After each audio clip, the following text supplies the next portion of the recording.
page s'écrit aujourd'hui sur Moleskine. Je reçois aujourd'hui à nouveau Sébastien Maille. Bonjour Sébastien. Bonjour Edwige et bonjour à tous les auditeurs et auditrices de DKB. Et à Jean, notre technicien qui nous suit. Bien sûr, fidèlement. Jean, bonjour à Jean. Alors Sébastien, on va faire un flashback. Avant flashback. d'évoquer le pourquoi de notre rendez-vous d'aujourd'hui. Pourquoi comment Alors, un petit flashback sur la journée du 18 mars. Le 18 mars où on était justement ensemble.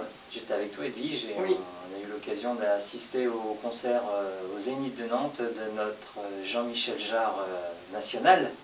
Et international. Et international, oui. Et on était 6000 fans, donc ça faisait quand même une sacrée foule en délire pendant 2h15 au moins de show.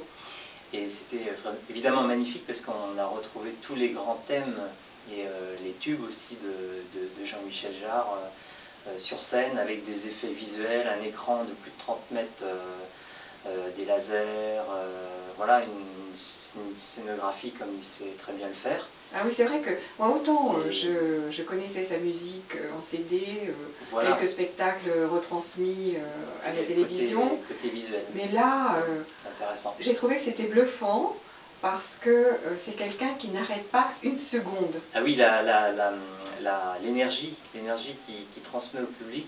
C'est fantastique. C'est fou. Hein. Ouais. Et puis on voit qu'il ne s'arrête jamais. Il s'arrête jamais. Il est vraiment en osmose et avec son public et avec il est dans sa musique, il est carrément plongé dans ses machines, dans ses claviers ou dans ses différents appareils. Il nous a fait vraiment un beau show, un spectacle. Quelque chose que, voilà, qu'on aurait vu il y a quelques années en plein air, dans les capitales. Et là, on avait Jean-Michel rien que pour nous, dans une salle, c'était plus intimiste, même si le Zénith c'est très grand. Mais voilà, on n'avait pas besoin de jumelles pour voir le spectacle. Et en plus, il y avait quand même parfois, on le voyait jouer, on voyait ses mains, on voyait sur l'écran. Oui, parce que la particularité, c'est qu'il avait une paire de lunettes munie d'une caméra. Exact. Il avait une caméra.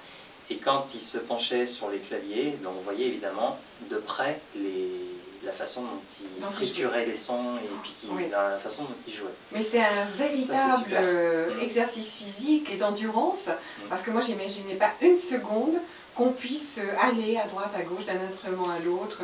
C'était vraiment extraordinaire.